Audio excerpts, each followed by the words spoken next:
संसार का प्रत्येक प्राणी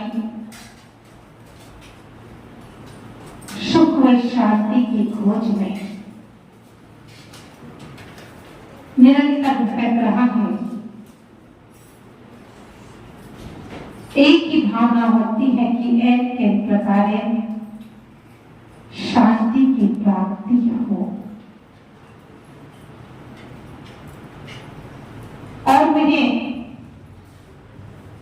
जितनी अधिक शांति की खोज करता है उतनी उसे अशांति होती जाती है। आप सोचेंगे ये क्यों कहा जा रहा है? क्योंकि हम शांति बाह्य वस्तु में मान रहे हैं। बाहर चीजों में हम शांति चाह रहे हैं। थोड़ी सी गर्मी लगती है तो फिर पंखा मिल जाता है तो शांति हो जाती है। और जब पंखा मिल जाता है तो इच्छा और किसी की बढ़ जाती है। पंखा मिल गया तो कूलर की इच्छा बढ़ गई और कूलर मिल गया तो एसी की इच्छा बढ़ जाती है। शांति मिली कि अशांति मिली, चिंतन करना। लेकिन जो वास्तविक शांति है वे कहां पर है? कहां पर है शांति? कोई बताएगा शांति कहां पर है? मोक्ष में है।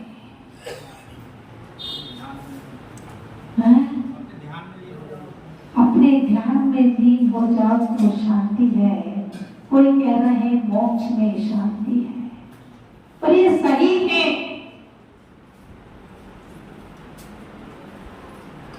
पंडित दौलतराम जी ने छहमाला में कहा भी है,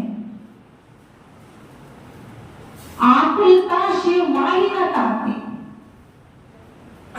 क्या बात है कि आकुलता जो है वे कहां नहीं है? तो कहा शिव में नहीं है। शिव यानी मोक्ष। मोक्ष में किसी प्रकार की कोई आकुलता व्याकुलता नहीं है। वहां पर जाकर के क्या करना है? हाथ पर हाथ रख करके बैठना है।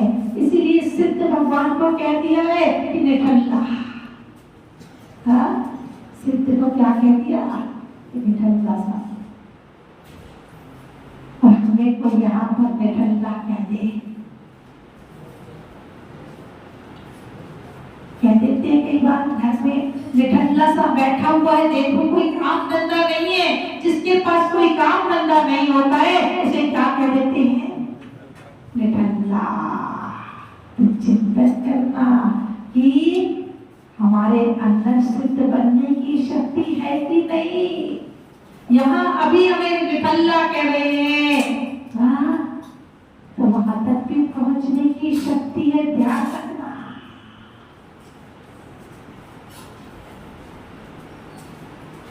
तो कहा है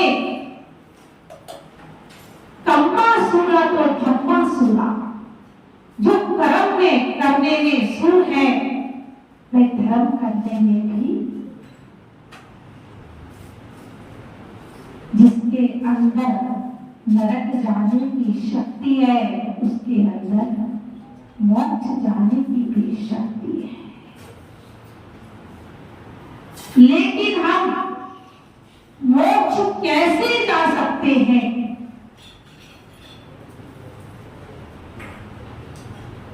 कल पूछा भी था मैंने कि कितने लोग भावना भाते हैं कि हे भगवान, मेरा जब अंत समय आए तो आपके चरणों में व्यतीत हो, समाधि मरण हो तो मोरी बन करके हो, आलिका के व्रत धारण करके हो।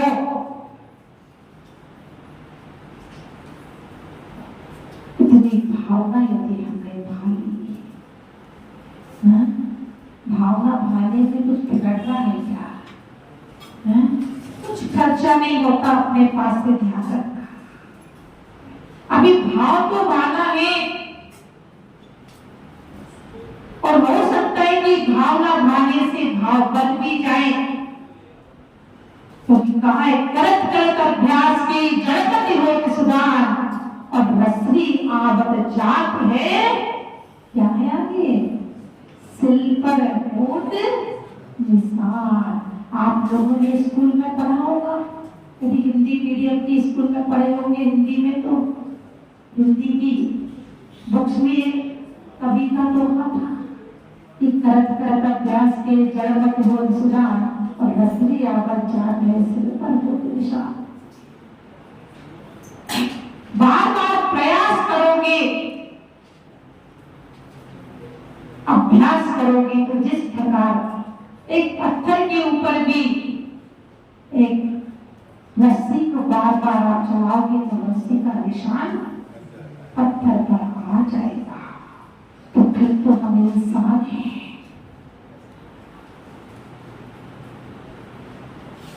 हम ढल सकते हैं लेकिन ढलने का प्रयास नहीं करते। हमें प्रयास करना है और प्रयास करने से हम अपने लक्ष्य पर पहुंच सकते हैं। लेकिन हमारा जो प्रयास है वह किस ओर है?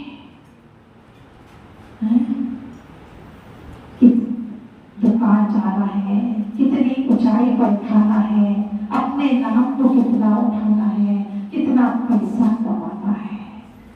ठीक है, परिवार में रहते हैं वह भी जरूरी है। कहाँ भी है, श्रावक के पास 2 पैसे नहीं है तो वह किसी काम का नहीं है, और साधु के पास 2 पैसा है तो वह भी किसी काम का नहीं है। सब अपनी अपनी जगह है, लेकिन धर्म भी अपनी जगह है। हमें धर्म को समझना है। धर्म क्या है? धर्म की परिभाषा क्या है? क्या मंदिर आना धर्म है?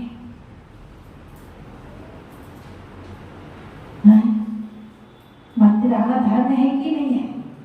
बोलते तो है। अच्छा, पूजन करना, प्रक्षाल करना, स्वाध्याय करना, ये सब क्या है? कोई व्यक्ति प्रतिदिन मंदिर आता हो, दर्शन करता हो, पूजन करता हो, तो उसे क्या कहते हैं? एक बहुत बड़ा धर्मात्मा है। लेकिन श्रावक की भूमिका में इस श्रावक की षट आवश्यक कर्तव्य है। एक धर्म नहीं है, धर्म के मार्ग पर बढ़ने के साधन है। हमने इसको धर्म बना लिया है, यह धर्म नहीं है। धर्म की परिभाषा क्या है?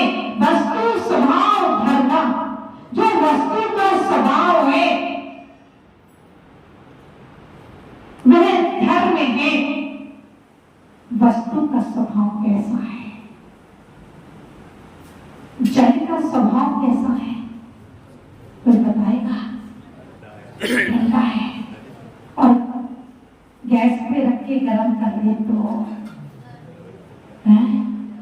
गर्म हो जाएगा, लेकिन बाद में वह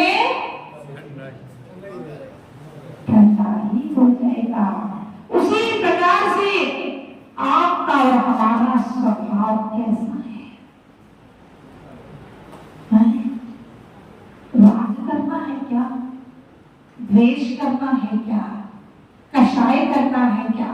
हम बात बात पर क्रोध करते हैं, बात बात पर मान करते हैं, बात बात पर मायाचारी लोग करते हैं। किसके लिए कर रहे हैं? चिंतन करना यह हमारा स्वभाव नहीं है। जीव का स्वभाव है ज्ञाता दृष्टा स्वभाव है।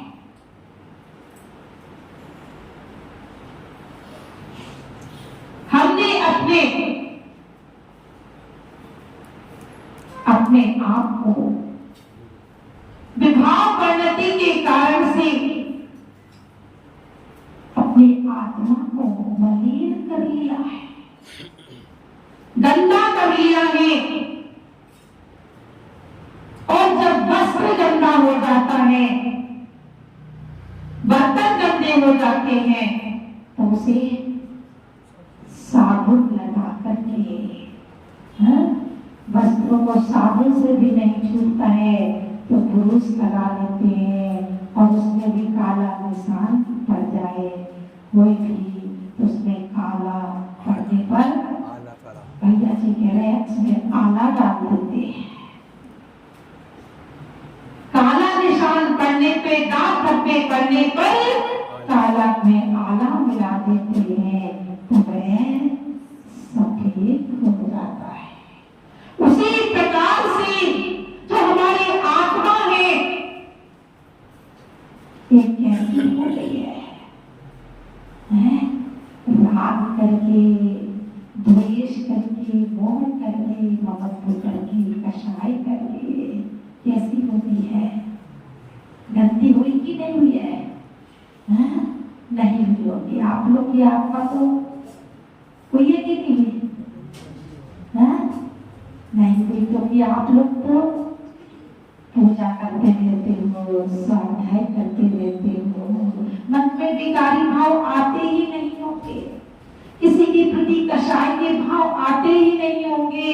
और यदि भोगे से आ भी गए हो तो प्रतिदिन भगवान के सामने आकर के कान पकड़ लेना कि हे भगवान, मेरे से जाने अनजाने में किसी भी प्रकार की कोई गलती हो गई हो, किसी को मैंने अपशब्द कह दिया हो तो माफ करना भगवान। मैं अज्ञानी हूं,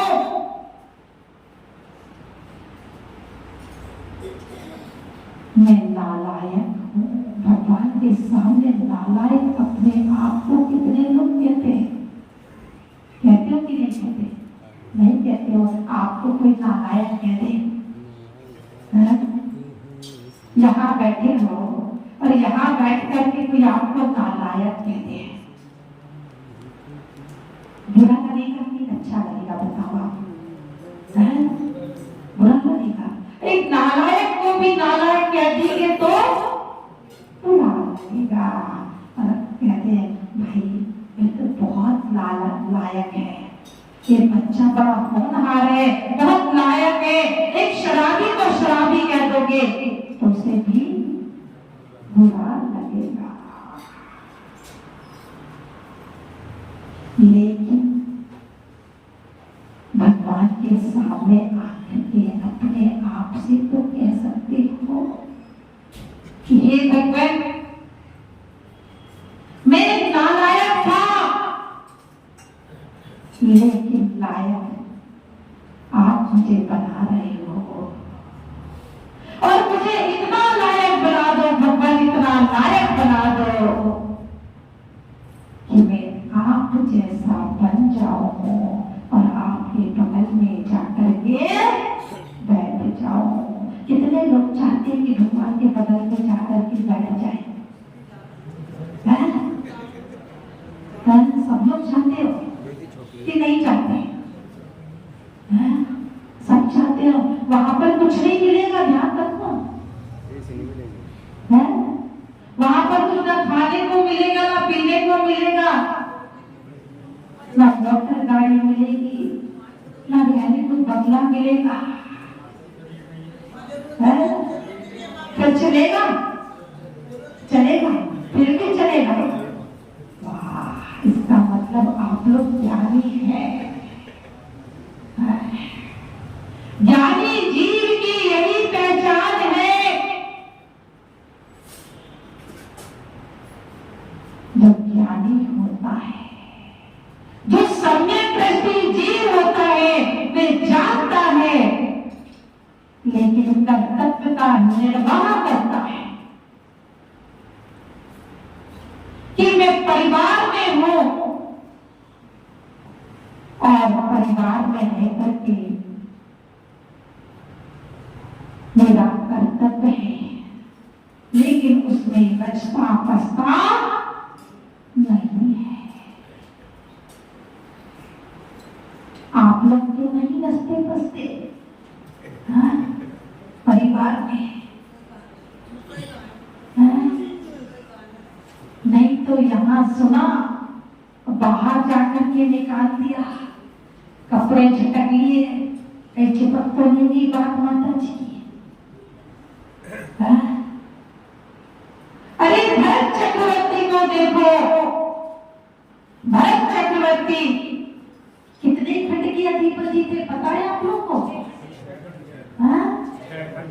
6 खंड के अधिपति, और वैभव कितना था चिंतन करना। रानियां कितनी थी? 96,000 रानियां और 6 खंड के अधिपति, और आप लोग यहाँ पर बैठे हुए हैं।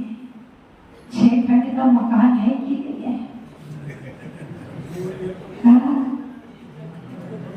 4 के तो होंगे, 4 तो अलाउ है, लेकिन 6 है कि नहीं है? छठी में पहुंचने के लिए फ्लैटों में जाना पड़ेगा, सोसाइटी में जाना पड़ेगा, और सोसाइटी में भी चले जाओगे भले ही वहां पर 29 कुंजी हो, 30 हो, 40 हो, लेकिन दिल्ली में रह जाओगे। देखिए, वे 6 खंड के अधिपति, 96,000 रानियां, और फिर भी घर में रह करके वह बाकी। और हमारी क्या स्थिति बन रही है? उनकी 96,000, तो आप लोगों की 96 है कि नहीं? एक कोई संभालना भारी पड़ जाता है, लेकिन भोलानाथ नगर में ऐसी कोई भी बहनें नहीं है जिनको संभालना भारी पड़ता हो, क्योंकि वे स्वयं समझदार है।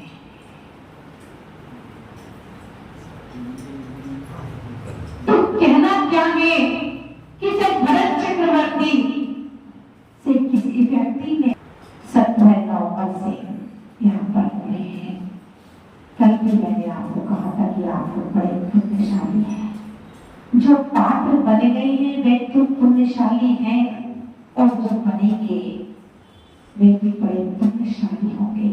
जो बन गए हैं उनको तो उसी दिन से पुण्य का संचय प्रारंभ हो गया। ध्यान रखना, आप लोग ये सोचेंगे कि अभी तो बहुत दिन पड़े, बन जाएंगे बन जाएंगे बन जाएंगे, लेकिन पुण्य का समय, जिस समय कोई नियम ले लेते हो उसी समय से पुण्य का संचय प्रारंभ हो जाता है। ध्यान रखना,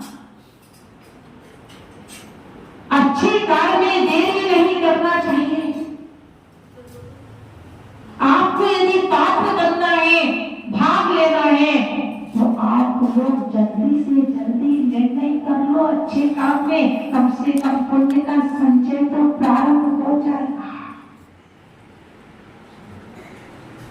जिसके भी भाव है, शक्ति को छुपाना नहीं और शक्ति से अधिक करना नहीं, बच्चों का पेट काटना नहीं, लेकिन शक्ति को छुपाना नहीं, क्योंकि यही साथ जाएगा। ध्यान रखना, मुट्ठी बांधे आया था, हाथ पसारे जाएगा। ध्यान रखना, किसके लिए छोड़ जाओगे, जिसके लिए छोड़ के जाओगे उससे पूछ करके नहीं लेना कि मेरे पाप कर्म का उदय आएगा जब मेरा साथ दोगे क्या। जब चिंतन करना कि इससे अच्छा मौका आपको अपने नगर में ही बनने का मिल रहा है, सहभागी सहयोग करने का मिल रहा है। तन से, मन से, धन से सहयोग जितना हो सकता है, 1 रुपए से लेकर के 1 करोड़ और ऊपर जितना भी हो सकता है आपको, आप इस मंदिर